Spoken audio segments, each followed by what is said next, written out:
ఇప్పుడు అర్థమైంది టైటిల్ పేరు ఫైర్ అండ్ డాష్ ఎందుకు. ఎందుకు మంటల్లా రగిలే విజువల్స్, ఇంకా మిగిలిపోయిన బూడిద లాంటి screen play.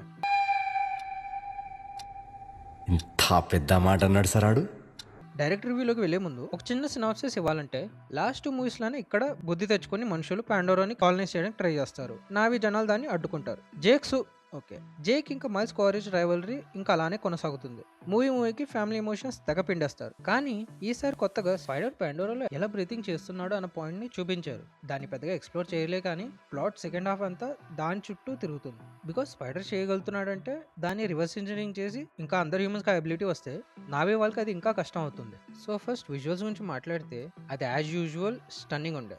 Second part way of వాటర్లో కొన్ని ప్లేసెస్లో మనకి ఆ విజువల్స్ ప్లాస్టిక్ లాంటి ఫీలింగ్ తెస్తుంది. హోల్ థింగ్ సీజీ అయినా మనకి అక్కడక్కడ తెలుస్తుంది. కానీ ఈ పార్ట్లో దాన్ని బాగానే రెక్టిఫై చేశారు. అది కాకుండా ఈ మూవీని జేమ్స్ కెమెరాన్ బోత్ 24 FPS ఇంకా 48 FPS అదే ఫ్రేమ్ పర్ సెకండ్లో షూటింగ్ చేశాడు. చిన్న అండర్స్టాండింగ్ ఇవ్వాలంటే 24 FPSలో క్లిప్స్ స్లైట్ మోషన్ బ్లర్లో ఉంటుంది. బికాస్ ఆఫ్ విచ్ మనకి చూసేటప్పుడు న్యాచురల్గా సినిమాటిక్గా కనిపిస్తుంది. మెజారిటీ మూవీస్ 24 FPSలో తీస్తారు. నో 48 FPS దగ్గరికి వస్తే అది మచ్ మోర్ స్మూతర్ మోషన్. విజువల్స్లో డీటెయిలింగ్ ఇంకా యాక్యురేట్గా ఉంటుంది. దీనికి బెస్ట్ ఎగ్జాంపుల్ హాబిట్ ట్రైలజీ. ఇంకా సింపుల్గా చెప్పాలంటే 24 FPSలో వీడియో స్లోగా స్మూత్గా అనిపిస్తుంది, కానీ 48 FPSలో మూవీస్ చాలా ఫాస్ట్గా ఉంటాయి. దీనివల్ల మనకి పాండోరా సీన్స్ చాలా రియలిస్టిక్గా కనిపిస్తాయి. ఈవెన్ అండర్ వాటర్ సీన్స్ కూడా మనమే అండర్ వాటర్లో ఉన్నట్టు అనిపిస్తుంది. విజువల్స్ లో అయితే జేమ్స్ కెమెరాన్ అన్డౌటెడ్లీ ఎక్కడ వంక పెట్టలే. ఇప్పుడు స్క్రీన్ ప్లే దగ్గరికి వస్తే there is nothing new. Same humans versus Navi, Jake versus Quaritch, Jake ఫ్యామిలీని బ్యాలెన్స్ చేయడం, క్లైమాక్స్ లో ఒక ఎపిక్ వార్. మనకి ఇది ఒక లూప్ లా అనిపిస్తుంది, ఒక జర్నీలా కాదు. 2009లో ఫస్ట్ టైం మూవీ వచ్చినప్పుడు అందరికీ కొత్తగా అనిపించింది. ఆ Pandora world, Navi people, it was a new experience. The way of water 13 years తర్వాత వచ్చింది. సో ఇప్పుడు మనతో పాటు ఓ హోల్ న్యూ జనరేషన్ ఉంది.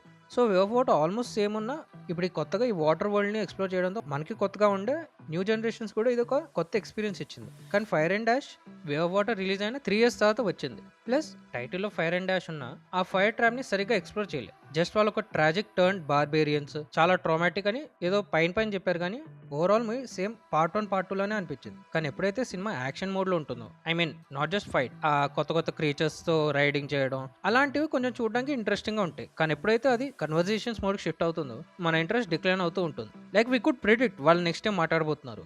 దీనివల్ల మనం మూవీలో మధ్యలో డిస్ట్రాక్ట్ అవుతూ ఉంటాం.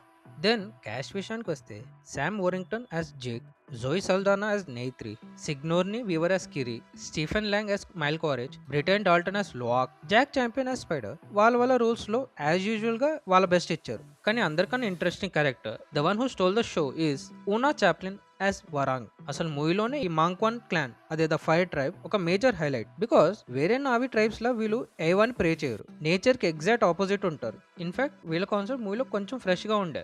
వారాంగ్ చూస్తే ఎక్కడ లేని డార్క్ గాథిక్ ఫీల్స్ వస్తాయి. ప్లస్ ఇమోషన్ వైజ్ గాను మూవీ టోన్ కొంచెం మెచ్యూర్ అయింది. ఈ మూవీలో గ్రీఫ్, యాంగర్, లాస్ లాంటి ఇమోషనల్ థీమ్స్ ని బాగా చూపించారు.